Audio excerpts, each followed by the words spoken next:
오늘은 이제 창조시대 마지막 세 번째 강의입니다. 오늘로써 창조시대 말씀을 마무리하게 될 것 같고요. 그래서 혹시 1, 2강 참여 못하신 분들이 계시면 저희 유튜브에 가시면 잘 올라가 있으니까요. 한번 확인해 보시고 같이 또 은혜를 나눴으면 좋겠습니다.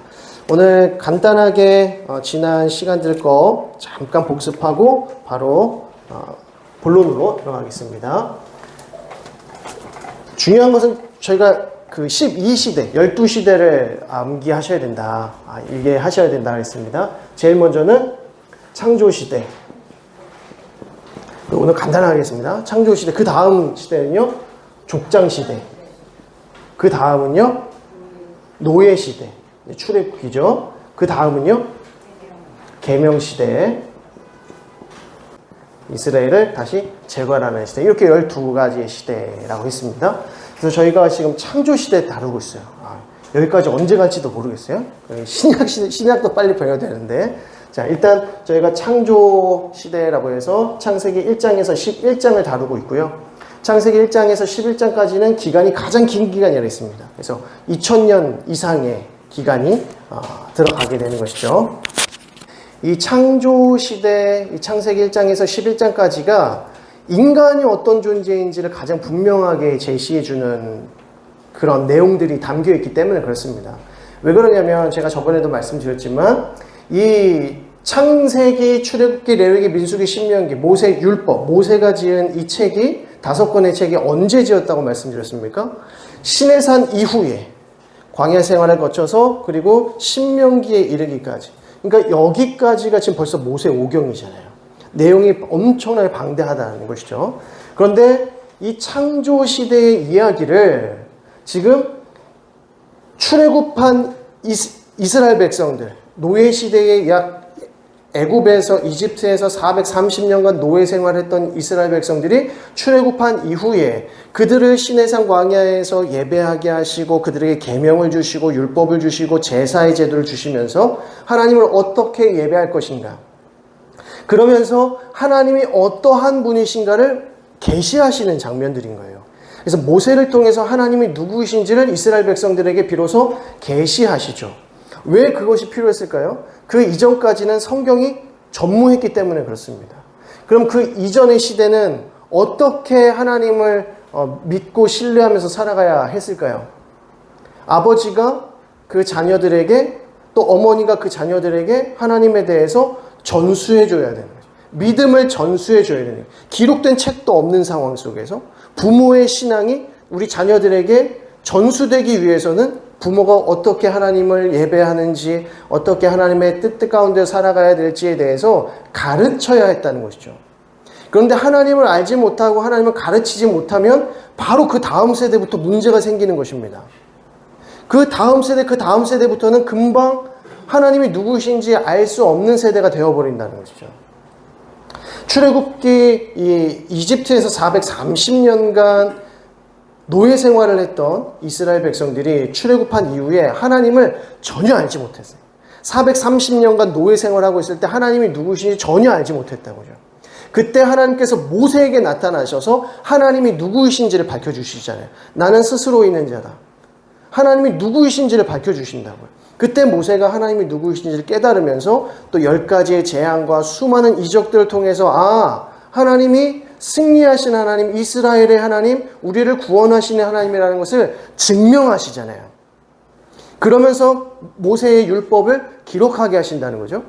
그렇다면 이 창세기 1장부터 나타난 이 창조시대의 이야기를 통해서 모세가 430년간 노예 생활을 통해서 하나님이 누구신지 알지 못했던 이스라엘 백성들에게 무엇을 가르쳐주고 싶었던 것일까요? 하나님이 누구시냐?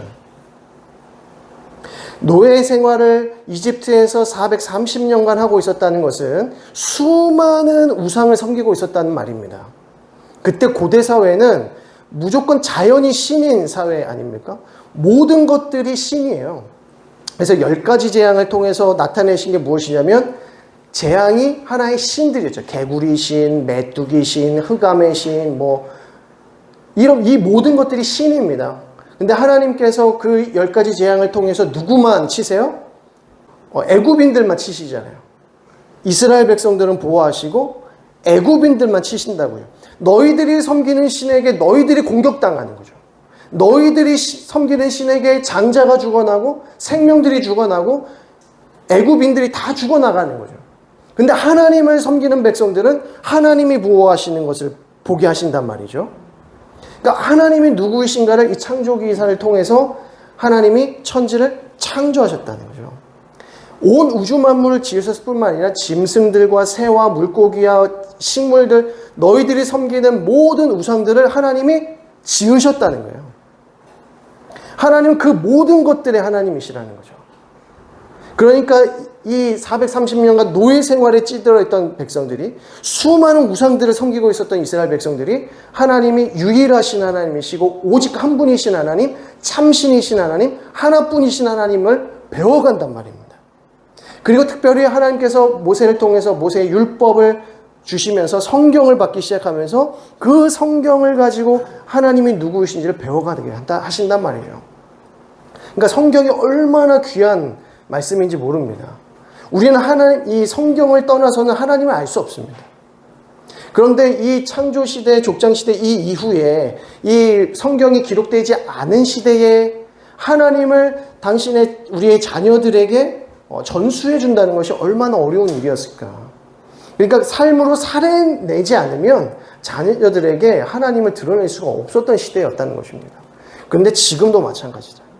지금 우리는 어떻게 우리 자녀들에게 하나님의 살아계심을 목도하게 해줍니까? 하나님은 지금 재앙을 내리시거나 놀라운 기적을 행하시거나 지금 우리에게 막 보이게 나타나시는 게 아님에도 불구하고 우리가 하나님을 어떻게 우리 자녀들에게 가르칠 수 있죠? 우리가 성경을 가르칠 뿐만 아니라 내가 성경을 어떻게 지키는지, 엄마 아빠가 이 성경의 말씀을 어떻게 순종하며 살아가면서 하나님을 의지하고 의존하고 신뢰하면서 살아가는지를 부모를 통해서 보여준단 말입니다. 이게 얼마나 귀한 교육인가라고 하는 것이죠. 그래서 이게 계속해서 우리의 세대, 우리 다음 세대에게 흘러가야 된다는 겁니다. 그래도 하나님께서 우리에게는 이 성경 66권의 말씀을 주신 것이 얼마나 놀라운 은혜인지 모릅니다. 근데 이때에는 그런 게 없었다는 것이죠. 그래서 이 창조를 통해서 하나님이 누구이신가를 이스라엘 백성들에게 지금 가르치고 계시고, 특별히 이 언약 갱신의 시대에는 제2세대들에게, 출애굽 2세대들에게 하나님을 가르쳐 주고 계신다는 것입니다. 그래서 우리가 이 부분을 기억해야 하는 것이고요. 그래서 지금 창조 기사 이제 1장부터 11장까지가 그렇게 해서 중요하다. 그래서 이 부분을 잘 이해하셔야 우리 인간이 어떠한 존재인지, 또 하나님이 어떤 존재인지를 알 수 있다는 것입니다. 그래서 이스라엘 백성들이 이 창세기 1장부터 11장까지를 읽어가면서 하나님이 이런 분이시구나. 와 동시에 내가 이렇게 추악한 존재이구나. 이 앞세대에 있었던 아담의 죄가, 가인의 죄가, 그 이후에 가인의 후손의 죄가, 그리고 수많은 인류의 죄가 지금 나에게 임하고 있구나. 나에게도 그러한 죄가 있구나를 이스라엘 백성들이 깨닫게 되는 것이죠. 그래서 하나님만 의지하게 하시는 그런 일이 일어나는 것입니다. 그래서 우리가 창조시대, 족장시대, 노예시대부터 해가지고 재건시대까지의 이 스토리들을 이해를 하시고 계셔야 된다는 것이고요. 홍수 사건 이제 지나가면서 하나님께서 왜 하나님의 백성들, 이 땅의 백성들을 심판하실 수밖에 없었는지까지 해서 살짝 얘기를 드렸는데, 자, 다시 한번 3페이지를 보시게 되면 가인의 후손 쪽으로 잠깐 보시게 되면 가인의 후손의 계보, 아담, 특별히 셋의 계보 이렇게 등장을 하게 됩니다. 그래서 가인의 후손에 대해서 쭉 나오는데, 가인의 후손을 보게 되면 결국에는 가인의 후손은 불의한 자의 계보다라는 것을 우리는 인식을 할 수가 있습니다. 지금 셋의 계보와 가인의 계보가 이렇게 나누어져 있습니다. 가인의 후손,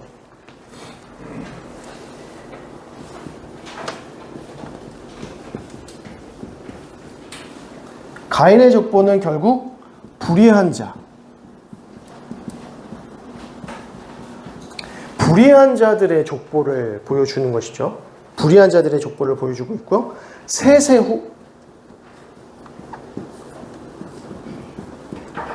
셋의 족보를 보시게 되면 이것은 의인의 족보, 경건의 족보.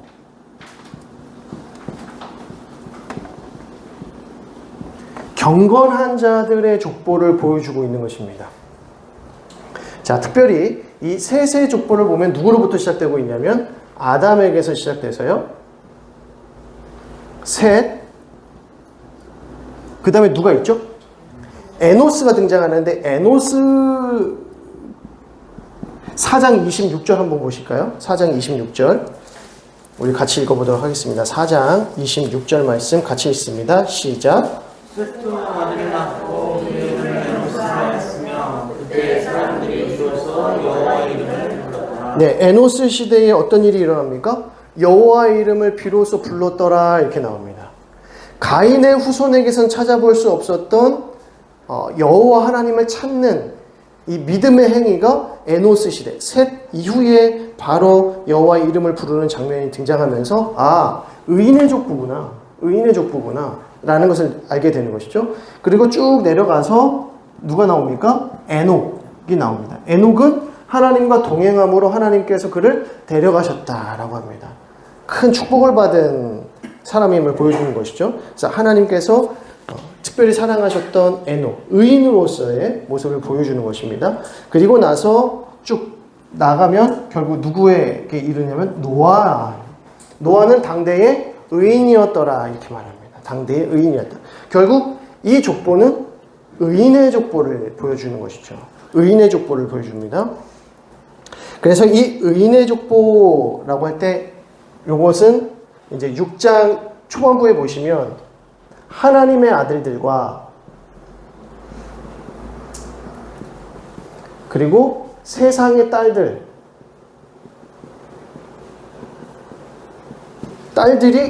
이제 결혼을 한다 이렇게 나오고 있습니다.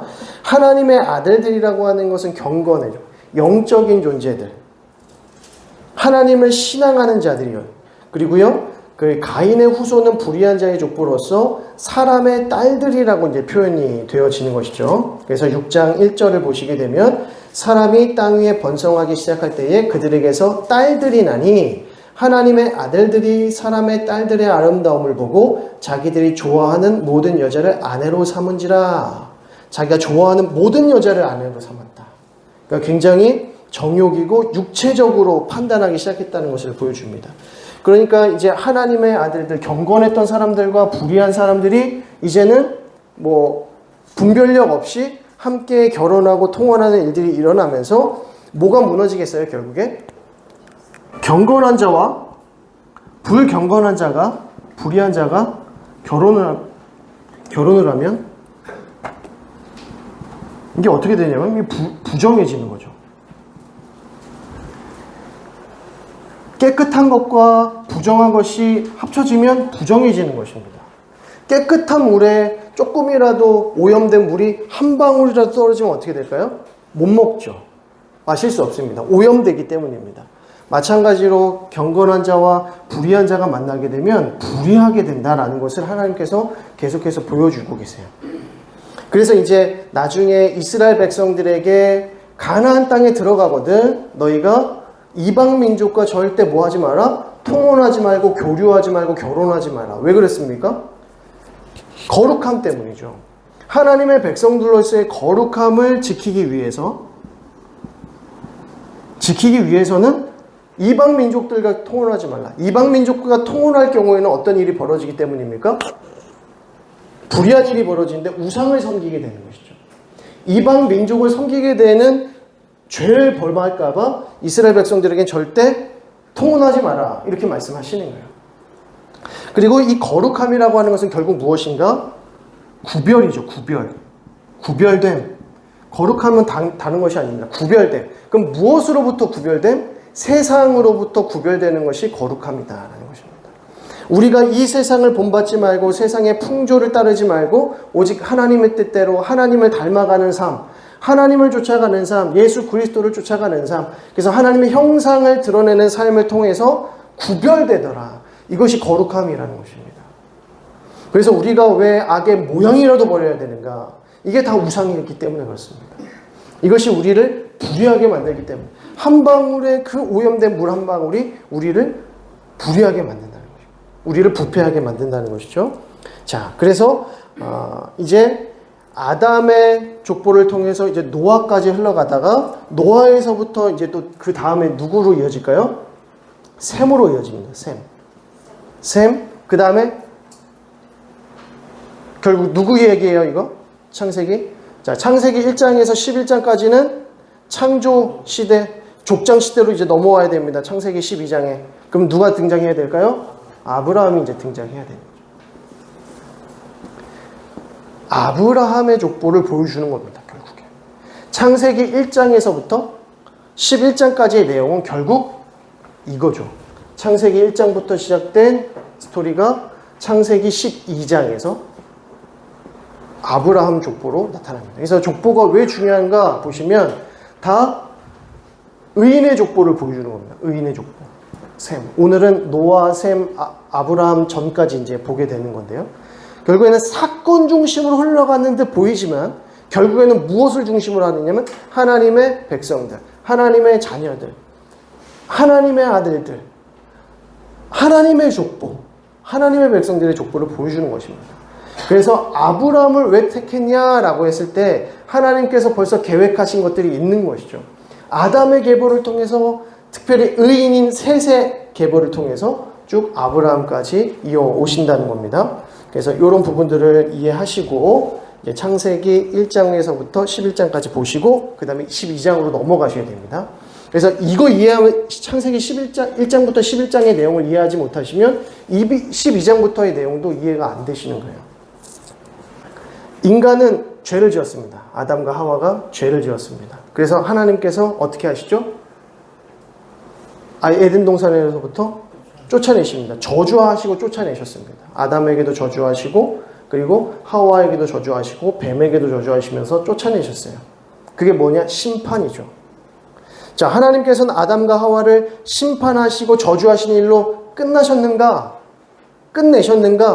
그들을 버리셨는가? 정말 에덴 동산에서 쫓아내신 것처럼 하나님의 그 울타리에서, 하나님의 은혜의 울타리에서 쫓아내셨는가? 그렇지 않다고 하는 것이죠.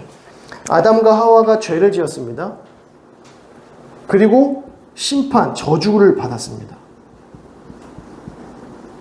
그럼에도 불구하고 하나님께서 그들에게 무엇을 주시느냐? 은혜를 주신다. 이게 의인의 족보에 있는 자들의 특징입니다. 이게 계속해서 창세기를 흘러가고 있어요. 이 시스템이, 이 패턴이 계속해서 흘러갑니다. 가인이 죄를 지었어요. 하나님께서 가인을 쫓아내셨어요. 그렇죠? 쫓아내셨습니다. 심판하셨습니다. 넌 유리하는 자가, 방황하는 자가 될 것이다. 쫓아내셨어요. 근데 그것으로 끝나셨냐? 그것이 아니라 셋을 주시죠. 가인에게서 끝나시는 것이 아니라 셋을 주신다. 그래서 셋을 통해서 무엇 하신다? 구원하신다. 그래서 은혜는 구원이다라는 것을 알 수가 있는 겁니다. 그리고 이제 노아 시대에 가게 되면 다시 한번 이제 보겠지만 죄가 관영했단 말이죠. 하나님을 반역하고 하나님을 거부하고 헛된 것들을 섬기는 이 하나님의 백성들이 죄를 지어서 하나님께서 뭐 하십니까? 노아의 홍수로 심판하신단 말이에요. 그럼 그것을 끝내셨는가? 심판으로 끝내시는가? 노아를 살려두신다. 노아의 가족들을 살려주시고 방주를 허락하셔서 무엇 하시죠? 은혜를 베푸시고 구원하신다. 그러니까 계속해서 죄를 짓지만 하나님께서 심판하시지만 하나님 진노의 하나님, 하나님 부유한 것들은 절대 인정하시지 않는 무서운 하나님. 근데 정말 무서운 하나님으로 끝이 나느냐? 그렇지가 않고 반드시 은혜 베푸시고 구원하시더라. 우리 하나님은 은혜의 하나님, 구원하시는 하나님, 우리를 버리지 아니하시는 하나님, 쫓아내시지만 다시 모으시는 하나님이라는 것을 알 수 있습니다. 저번에도 말씀드렸지만 흩어짐은 저주예요. 흩으시는 것은 저주입니다. 심판입니다. 그런데 그들을 다시 모으시는 것은 은혜이고 구원이라는 것이죠. 그래서 교회 공동체로 모으시고 하나님의 백성들로 모으시는 거예요. 모으시면 은혜다. 그래서 하나님께서 다시 모으시고 그들과 함께하게 하시는 것이 구원이다라는 것을 이해하시면 됩니다. 그래서 이거는 마무리하는 부분에 다시 한번 말씀을 드리겠습니다. 자, 홍수로 넘어가셔서 홍수 6장에서 9장의 말씀을 보시면 자, 6장 5절 말씀을 우리 같이 읽어보겠습니다. 6장 5절 말씀 시작. 저로서 사람의 죄악이 생각함과 내 마음으로 생각하는 모든 일이 예, 11장도 읽겠습니다. 11절도 읽겠습니다. 6장 11절 시작.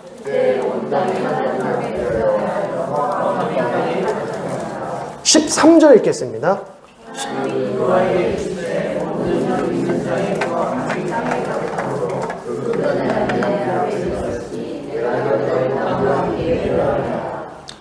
반복되는 동의어 뭐가 있죠?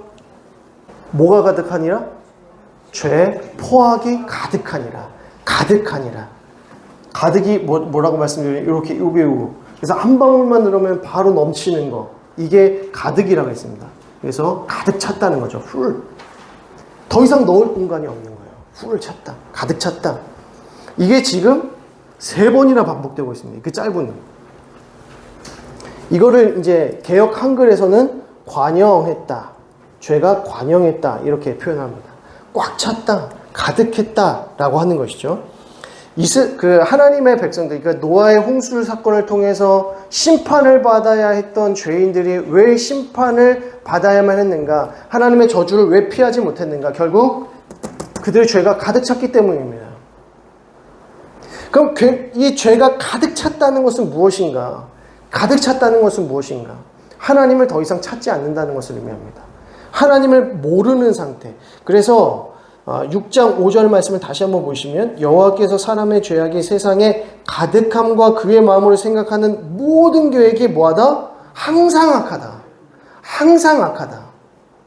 하나님을 떠나 있으니까 항상 악하다는 것입니다. 그러니까 소망이 없는 상태. 더 이상의 이만큼의 소망도 찾아볼 수 없는 상태가 바로 이러한 상태라는 것이죠. 그래서 하나님께서 심판해야겠다라고 생각을 하시는 겁니다. 심판해야겠다라고 하지만 8절 말씀 같이 읽습니다. 시작. 그러나 노아는 여호와께 무엇을 입었다고요? 은혜가 있다. 은혜가 있다. 노아가 중요한 게 아니라 하나님의 은혜가 중요한. 하나님께서 죄인들을 구원하시기 위해서 노아를 준비하시는 거예요. 은혜를 준비하시는 겁니다. 그래서 은혜를 얻은 자들을 항상 두시는 거예요.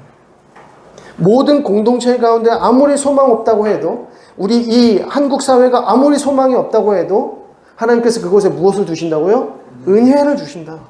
그 은혜를 주신다는 것은 그 땅 가운데 소망을 주시고 그 공동체 가운데 소망을 주시고 그 민족 가운데 소망을 주신다는 것인데, 그 소망이 되는 공동체가 바로 교회인 줄로 믿으시기 바랍니다.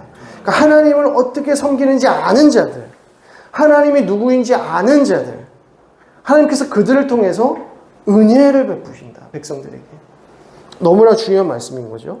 그래서 죄가 간역한 시대 가운데에서도 하나님께서 그들을 심판하시지만 반드시 구원하신다. 반드시 은혜 베푸신다는 것입니다.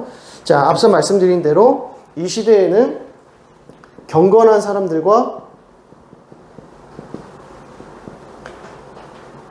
그리고 불의한 사람들이 함께해서 결국에는 불의한 사람들이 나타났습니다. 자, 이러한 상황 속에서 앞서 말씀드린 대로 이방 민족과 절대 통혼하지 마라. 거룩함이 훼손되기 때문에, 세상을 닮아가기 때문에 결코 그렇게 해서는 안 된다라고 하는 것을 보여주면서, 자, 여기 속에서 너무나도 중요한 내용이 발견되는데, 이스라엘 백성들, 출애굽한 이스라엘 백성들이 이 메시지를 들으면서 어떤 생각을 했을까? 가나안 땅에 들어가면 절대 통혼하면 안 되는구나. 절대 가나안 거민들과 통혼해서는 안 되는구나. 왜냐하면 그들을 닮아가겠구나. 하나님을 잃어버리겠구나. 라고 하는 두려움이 있어야 됩니다. 그러면서 자기 자신의 무엇을 봐야 되면 죄를 봐야 된다는 거죠. 죄. 그래서 관영한 상태에 있는 죄인들이 어떠한 모습을 갖는지를 봐야 된다는 것입니다. 그러면서 동시에 이 말씀을 모세가 이스라엘 백성들에게 전파해 주었을 때 이스라엘 백성들이 무엇을 깨달아야 되냐면, 내가 죄인이구나를 깨달아야 되는 거죠. 내가 죄인이구나. 내 속에 죄가 가득하구나. 우리 민족이 죄가 관영한 백성들이었구나. 그런데 하나님께서 누구를 두시는 겁니까? 은혜를 두시는, 모세를 두시는 거죠. 모세를 통해서 출애굽하게 하시고 그 속에서 믿음의 사람들을 심어 놓으시는 겁니다. 그 믿음의 사람들을 통해서 하나님께서 역사하시는 거죠. 이스라엘 백성들이. 이스라엘 백성들은 얼마나 완악한 백성들입니까? 모세가 떠나가자마자 뭐 했습니까? 금송아지 우상 만든 사람들이에요. 금송아지 우상 만들어 놓고 우리를 구원하신 여호와라 그래요. 여호와. 누군지도 모르는 거죠. 뭐 하시는 분인지도 모르는 거예요. 그냥 금송아지는 왜 금송아지였을까요? 애굽의 가장 강력한 신 중에 하나였으니까요. 그 모습 그대로 본다고 여호와다라 그래요. 근데 하나님은 그런 분이 아니시. 그래서 진노하신 것입니다. 이게 뭐냐? 관영한 거예요. 모르는 거예요. 하나님이 누구이신지 모릅니다. 그래서 모세가 하나님의 계명을 들고 그들에게 왔을 때 비로소 하나님이 누구이신지를 선포하고 드러내시고 역사하시고 보여주시는 거죠. 그래서 계속해서 그들의 죄를 밝히시면서 동시에 하나님이 누구이신가를 보여주는 겁니다. 근데 하나님이 누구이신가를 보여줄 때 가장 하나님께서 탁월하게 사용하시는 방법은 무엇이냐면 진노와 심판이 아니라 은혜예요. 은혜. 그래서 이스라엘 백성들이 깨닫는 거죠. 아, 하나님이 우리에게 은혜 베푸셨구나. 은혜 베푸셨구나. 이 사실을 믿고 또 죄 가운데 빠지지만 또 하나님 의지하고 믿음으로 제사 드리고 믿음으로 율법에 순종하고 하나님의 법에 순종할 때 하나님께서 기뻐하시고 하나님을 의지하는 삶을 살아간다라는 것을 이스라엘 백성들에게 알려주시는 겁니다. 그러니까 지금 이 시대에도 저희들이 성경을 읽어갈 때에 가장 주목해서 봐야 될 것은 무엇이냐면 이 성경이 누가 누구에게 썼는가가 너무 중요합니다.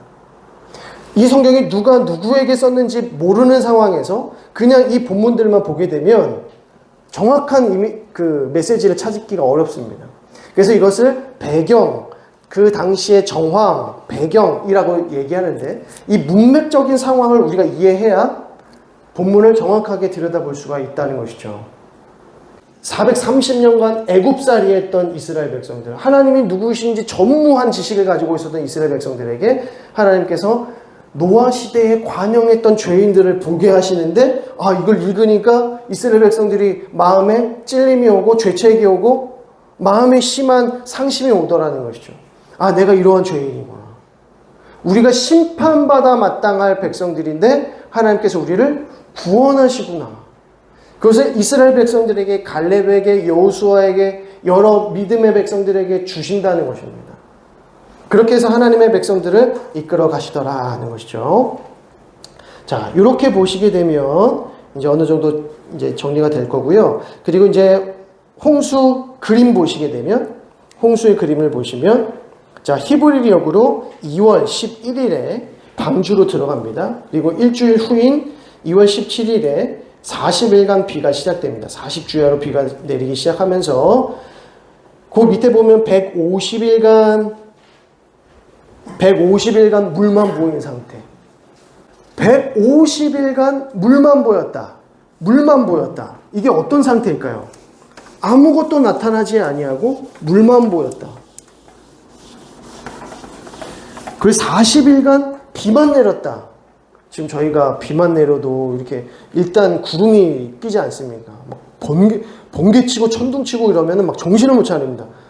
근데 그것이 40주야 동안 그렇게 내린다 그러면 방주 안에서, 비 피하는 방주 안에서 노아와 그 수많은 짐승들이 그 안에서 밤낮을 이해하지 못했을 것입니다.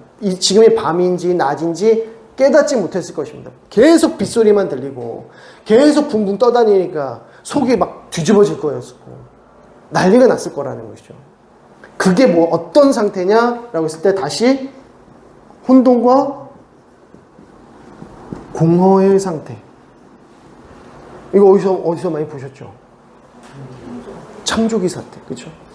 태초에 하나님이 천지를 창조하시니라 이 땅이 혼돈하고 공허했다. 하나님께서 다시 어떤 상태로 만드신 거예요? 혼돈과 공허의 상태로 만드신다. 그리고 나서 이 혼돈과 공허의 상태를 뭘로 만드시는 거예요? 노아를 통해서, 노아의 가족들을 통해서 새 창조하시는 거죠. 물론 새 창조하신다고 해서 다시 빛이 있으라, 다시 어둠이 있으라라고 하신 것은 아니지만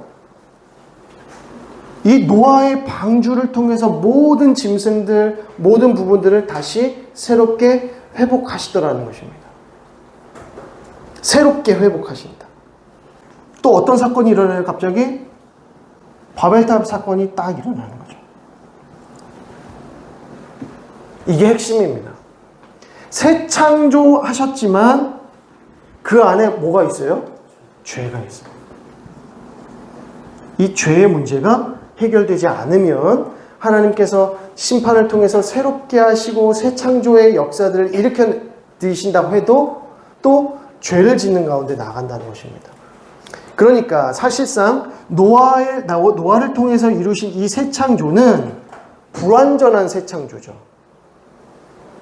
왜 그렇습니까? 세상이 완전히 싹 갈아엎어졌음에도 불구하고, 그리고 노아라고 하는 당대의 의인을 통해서 또 새로운 민족을 시작했음에도 불구하고 또 그 가운데 뭐가 있어요? 원죄가 있고 죄가 있기 때문에 하나님을 거역하더라. 얼마 가지 않아서 바벨탑 사건이 일어나더라는 것입니다. 그러니까 이스라엘 백성들이 이 사건들을 또 보면서 아니 어떻게 인간이 이럴 수가 있냐, 어떻게 인간이 이렇게 미련하고 의리 없고 이렇게 죄악될 수 있겠나, 이렇게만 생각했겠습니까? 이게 우리의 모습이구나를 깨닫는 거죠. 이게 우리의 모습이구나, 이게 우리의 모습인데 하나님께서 이런 우리를 구원하시는구나 라는 것을 계속해서 깨닫게 하시는 겁니다. 지금 이 시대에도 동일합니다. 하나님께서는 지금 우리에게 말씀을 주셔서 이 성경의 말씀을 통해서 우리를 죄인이라고 말씀하시고 하나님께로 돌아오라고 말씀하시고 너희가 거듭나야만 하나님의 백성이 된다고 말씀하십니다.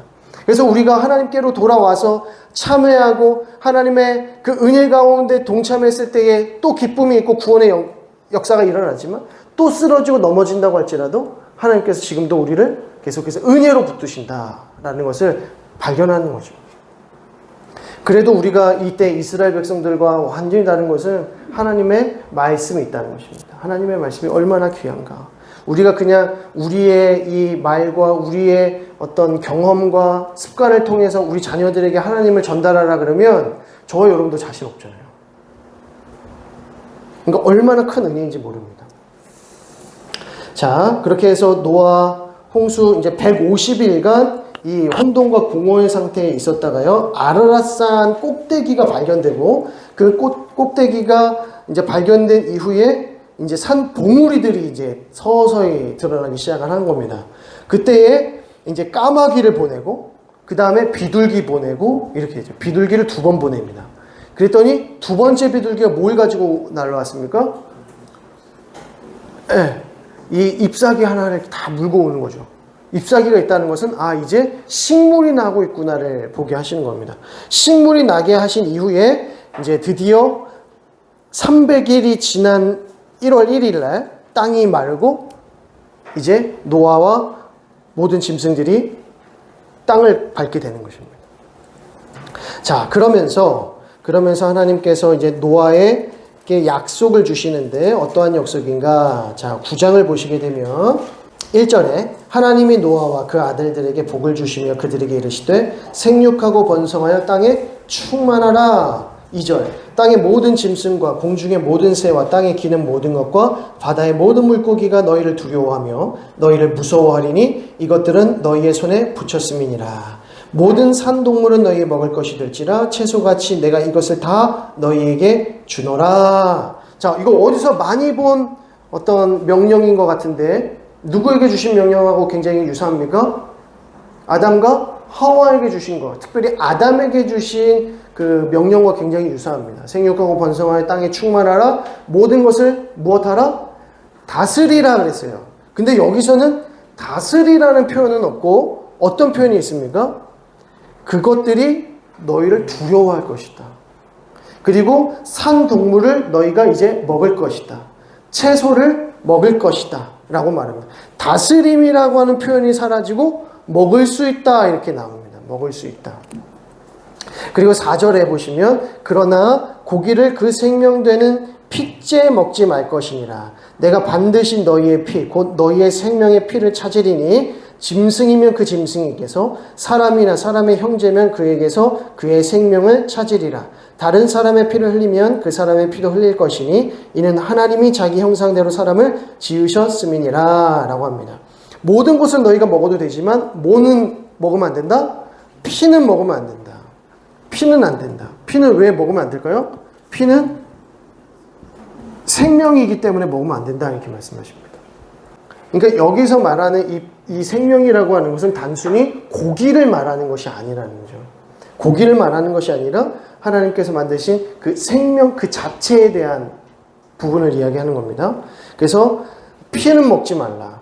그래서 이 이야기가 어느 부분에서 다시 회자되냐면 이제 율법을 주실 때 이 율법 이야기를 통해서 이제 피에 대한 이야기를 다시 하게 되십니다.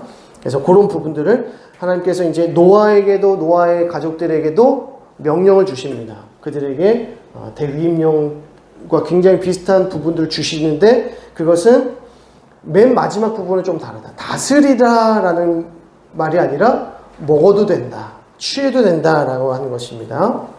자, 그리고 무지개 언약을 보게 되면 자, 9장 13절을 보시게 되면 내가 내 무지개를 구름 속에 두었나니 이것이 나와 세상 사이의 언약의 증거니라 라고 합니다. 자, 근데 무지개를 주신 그 이유가 무엇일까요? 무지개를 주신 이유. 무지개를 주신 이유는 다시는 물로 심판하지 않겠다라는 뜻입니다. 영원히 내가 너희를 물로 심판하지 않겠다. 그러면 하나님께서 무엇으로 심판하십니까? 이제 이후로는 물이 아니면 뭘로 심판하시겠어요? 불로 심판하시겠죠. 불로. 그래서 영원한 심판에 대한 부분들은 이제 불의 심판이라고 이제 얘기가 나오는 것입니다. 소돔과 고모라를 하나님께서 심판하실 때에도 불로 심판하십니다.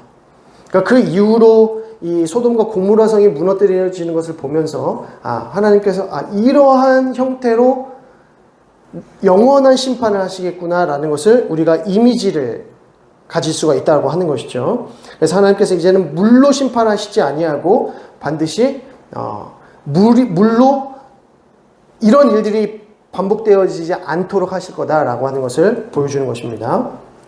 그래서 물로 심판하지 않으시겠다라는 거고요. 자, 그리고 이제 10장을 넘어가시게 되면 창세기 10장으로 넘어가시면 새 인류, 이제 노아의 아들들의 족보에 대해서 이제 등장을 합니다.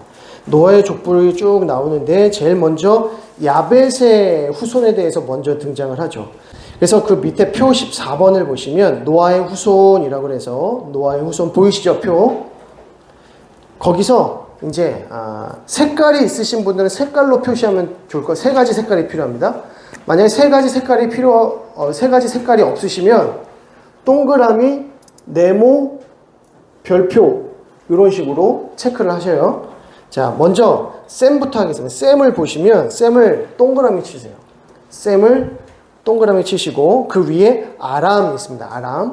아람이 동그라미. 그리고 그 위에 아수르가 동그라미. 그리고 그 왼쪽으로 보면 이제 야벳, 야완, 룻이라고 보이시는데 룻이 동그라미입니다. 지금 이 동그라미 뭐냐면 셈의 자손들이에요. 셈의 자손들이 어디로 흩어졌는가, 어느 지역으로 흩어졌는가를 보여주는 겁니다. 그래서 셈, 아람, 아수르, 룻, 그리고 그 오른쪽으로 보시면 아르박산, 맨 오른쪽 보시면 아르박산, 그 밑에 엘람까지 보이시죠? 그 엘람이 거의 바벨론 쪽입니다. 그래서 셈 족속은 룻, 아람, 아수르, 아르박산, 엘람 민족을 이제 형성하게 되는 것이고요. 자, 그리고 나서 네모는 함입니다. 함 동그라미 치시고 왼쪽 밑에 이제 애굽이죠. 이집트 쪽에 함, 그리고 그 위에 붓, 미스라임, 구스, 그리고 가나안 보이실 거예요. 가나안. 자, 그렇게 네 민족 그 지역이 함족 속에 흩어진 지역들입니다. 자, 그리고 맨 위로 올라가셔서 야벳은 별표를 치시고요. 맨 왼쪽부터 다라스, 마곱, 야완, 메색, 고멜, 두발, 마데, 여기가 다 야벳 족속입니다. 완전 다 위쪽 지역이죠. 다시 한번 다라스, 마곱, 야완, 메색, 고멜, 두발, 마데까지가 야벳 족속이라고 하는 것입니다. 그래서 야벳 족속은 지중해 북쪽, 유럽, 지금의 유럽 터키 지역이고요. 그리고 셈의 후손은 지중해 동쪽 아시아, 이제 중동이죠. 뭐 이란이나 페르시아, 그리고 바벨론, 아수르 제국, 여기가 다 셈 민족입니다. 그리고 함 민족을 보게 되면 함은 이집트와 가나안 민족이 이제 함 족속이 되는 것입니다. 자, 그런데 함 족속의 내용을 보시게 되면 함 족속이 어떠한 족속인가? 함은 가나안 7거민의 아버지가 되는 것이죠. 가나안 민족 7 족속의 아버지가 되는 것입니다. 그러면 아브라함이 이스라엘 백성들의 아버지인데, 첫 조상이 되는데, 아브라함은 어느 민족이에요? 아브라함은 어느 민족입니까? 제가 아까 말씀드렸죠. 맨 마지막에 아브라함이라고. 그래서 여기서부터 아담부터 셋 쭉 해가지고 에녹, 이제 중간에 들어가면서 노아, 셈, 아브라함 이렇게 가요. 근데 왜 아브라함이 약속의 땅 가나안 사람이 아니라 왜 셈 민족입니까? 원래 아브라함이 살던 곳이 어디죠? 우르였죠. 우르. 갈대아 우르. 거기가 어디냐면 엘람 지역 쪽입니다. 엘람 쪽이 우르 지역이에요. 그 지역이 이제 바벨론 지역인데 거기서부터 원래 살던 그 데라와 그 아버지 데라가 살던 곳이 바로 그 우르 지역이었습니다. 그 엘람 지역에서부터 하나님의 부르심을 받고 하란 지역으로 올라오는 것이죠. 지금의 이제 아수르 그 밑에 쪽에 있는 아람 이쪽으로 올라오는 거예요. 그런 다음에 가나안 약속의 땅으로 들어가는 것이죠. 자, 그런데 이 말씀이 이미 하나님께서 약속하신 말씀이었다는 것입니다. 자, 9장 25절을 보시면 이에 이르되 가나안은 저주를 받아 그의 형제의 종들이 종이 되기를 원하노라 하고 또 이르되 셈의 하나님 여호와를 찬송하리로다. 가나안은 셈의 종이 되고 하나님이 야벳을 창대하게 하사 셈의 장막에 거하게 하시고 가나안은 그의 종이 되게 하시기를 원하노라 하였다. 자, 여기서 보면 누가 종이 되는 겁니까? 함이죠. 함. 가나안이 함입니다. 가나안은 함의 아들. 가나안은 저주를 받아 그의 형제의 종들이 되기를 원한다. 종들의 종이 되기를 원한다. 근데 이 저주를 왜 받은 것입니까? 함이 아버지 노아의 수치를 가리지 못하고 형인 셈과 동생 야벳에게 달려가서 야, 지금 아버지가 이렇게 했어. 지금 아버지가 지금 이러고 있어. 라고 조롱한 겁니다. 알림에 그 노아가 이제 술 취해서 누워 있을 때 그때 함이 가리지 못하고 그 수치를 가려주지 못하고 그 형제에게 와서 고발하는데 그것이 조롱했다라고 하는 것이죠. 그런데 여기서 셈과 야벳은 어떻게 합니까? 이제 가릴 것을 등 뒤로 놓고 이렇게 뒤로 가서 아버지의 수치를 가려드리는 거죠. 자, 이 사실을 안 노아가 함을 저주하는 장면입니다. 그래서 네가 둘째지만 야벳의 지배를 받고 셈의 지배를 받을 것이다 라는 거예요. 근데 이 이야기가 왜 중요하냐? 자, 22절을 다시 한번 보시면요. 9장 22절. 가나안의 아버지 함이 이렇게 말합니다. 가나안의 아버지 함이. 왜 굳이 가나안의 아버지라고 했을까요? 가나안. 자, 모세가 이 글을 누구에게 쓴 글입니까? 이스라엘 백성들. 애굽에서 탈출한 이스라엘 백성들이 어느 땅을 향해 가고 있어요? 가나안 땅을 향해 가고 있다고요. 아, 아브라함을 중심으로 한 우리 백성들에게 저 땅 가나안을 우리에게 주셨구나. 아, 우리가 믿음으로 가서 탈출하면 되겠구나 라고 가면 된다는 거죠. 왜? 가나안을 이미 주시기로 약속하셨기 때문에. 그럼 이스라엘 백성들은 가나안 땅에 그냥 들어가면 되는 거잖아요. 근데 들어가지 못하잖아요. 왜 그랬습니까? 우리는 그들에게 뭐다? 메뚜기다. 우리는 그들에게 메뚜기와 같은 존재다. 들어갈 수 없다. 그들은 귀골이 장대하다. 그런데 유리가 여호수아와 갈렙만은 아니다. 그들은 우리의 먹이라, 우리의 밥이라. 하나님께서 우리에게 주신 것을 가서 취하면 된다. 하나님을 거역하지 말라라고 말한단 말이죠. 여호수아와 갈렙은 이 사실을 믿고 있다는 거죠. 그러나 나머지 10명의 정탐꾼들은 이 믿음이 없어서 결국 어떻게 됩니까? 광야 40년을 돌게 된단 말이에요. 너무나도 중요해요. 이미 약속하셨는데 믿음이 없어서 들어가지 못하는 경우가 있다는 것입니다. 자, 그렇게 하시면 이제 4-1까지 보신 거고요. 자, 이제 4-2를 보시면 이제 바벨탑 사건이 등장을 합니다. 자, 바벨탑 사건을 보실 때, 자, 우리 11장으로 넘어가셔서 창세기 11장 1절을 같이 읽어보겠습니다. 시작. 자, 온 땅의 언어가 몇 개요? 하나면 얼마나 지금도 좋겠습니까? 저희 애들 막 영어 때문에 지금 뭐 이렇게 하는데. 언어가 하나였으면 얼마나 좋겠어요? 얼마나 편했겠어요? 그렇죠? 언어가 하나였으면 좋겠는데. 근데 이때는 왜 언어가 하나였을까요? 온 땅의 언어가 왜 하나였을까요? 가족이니까. 노아의 가족이었으니까요. 노아의 가족이었기 때문에 하나였습니다. 아담 이후의 가족들도 언어가 하나였습니다. 그런데 어느 순간부터 나뉘었어요. 그죠? 어느 순간부터 나뉘었냐 보니까, 자, 그럼 바벨탑 사건이다 라고 보시겠지만, 자, 우리 다시 한번 창세기 10장 5절을 보겠습니다. 창세기 10장 5절을 보면 야벳의 아들들은 이러하니 라고 하면서 야벳의 아들들을 보면서 10장 5절을 같이 읽겠습니다. 시작. 이들로부터 여러 나라 백성으로 나뉘어서 각기 언어와 종족과 나라대로 바닷가의 땅에 머물렀더라. 각기 언어와 종족과 나라대로 흩어졌다는 거예요. 자, 그리고 자, 10장 넘기셔서 10장 20절 보겠습니다. 10장 20절 말씀 시작. 이들은 함의 자손이라 각기 족속과 언어와 지방과 나라대로였더라. 함의 자손 역시도 이집트 지방으로 지중해 남부 지역으로 흩어지면서 그 언어가 나뉘었다는 것을 보여줍니다. 이제 방언이 나뉘어지기 시작하고 언어가 나뉘기 시작했다는 것입니다. 자, 그리고 창세기 10장 31절 말씀 같이 읽습니다. 이들은 셈의 자손이니 그 족속과 언어와 지방과 나라대로였더라. 자, 이해되시죠? 한 노아의 아들들 셈, 함, 야벳이 그 자손들이 점점점 왕성해져 가면서 흩어졌습니다.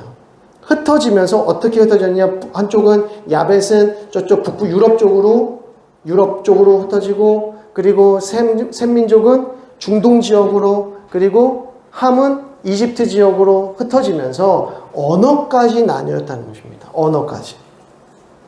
자, 그러면서 11장 1절 온 땅의 언어가 하나요 말이 하나였더라 라고 하는 것은 셈, 함, 야벳 이후에 언어가 하나였던 이때에 어느 순간 흩어지게 됐다는 것을 보여주는 거죠. 이해되시죠? 노아와 셈, 함, 야벳의 언어는 하나였는데 어느 순간 자손들이 이제 계속 생겨나기 시작하면서 어느 순간에 언어가 나뉘게 된 겁니다. 자, 이게 뭐겠습니까? 이게 바벨탑 사건이겠죠. 요거를 보여주는 겁니다. 창세기 11장은 요 얘기를 보여주는 겁니다. 셈, 함, 야벳은 원래 언어가 하나였다. 언어가 하나라는 것은 가족이었다는 것을 말합니다. 가족이었다. 가족 공동체였다. 하나된 공동체였다. 그런데 언어가 나뉘었다. 언어가 나뉜다는 것은 흩어지는 것이죠. 흩어지는 것입니다. 흩어짐은 뭐다? 저주다. 심판이다. 왜 바벨탑 사건이 심판이었는가라고 했을 때 왜 바벨탑 사건이 저주받아 마땅한 사건이 되어버린 걸까요? 우리가 우리가 이제 흔히 아는 것은 바벨탑을 계속 쌓아서 어디까지 닿아보자? 우리가 하늘까지 닿아보자.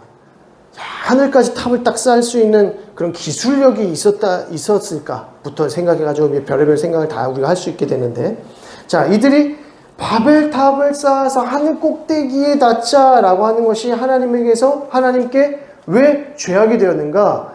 그들의 교만함 때문이다 라고 보겠지만, 사람들이 왜 그랬냐면, 자, 4절을 보겠습니다. 11장 4절 같이 읽습니다. 시작. 또 말하되, 자, 성읍과 탑을 건설하여 그 탑 꼭대기를 하늘에 닿게 하여 우리 이름을 내고 온 지면에 흩어짐을 면하자 하였더니, 여기서 우리가 항상 빼먹는 표현이 뭐냐면 성읍과 탑이에요. 성읍과 탑.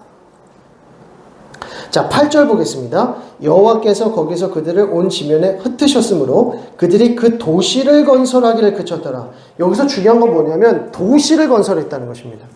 성읍과 탑을 건설한다는 것은 결국 도시를 건설하려고 했다는 거죠. 근데 이 도시를 건설하는 것은 무엇이냐면 자기들이 모이는 거예요.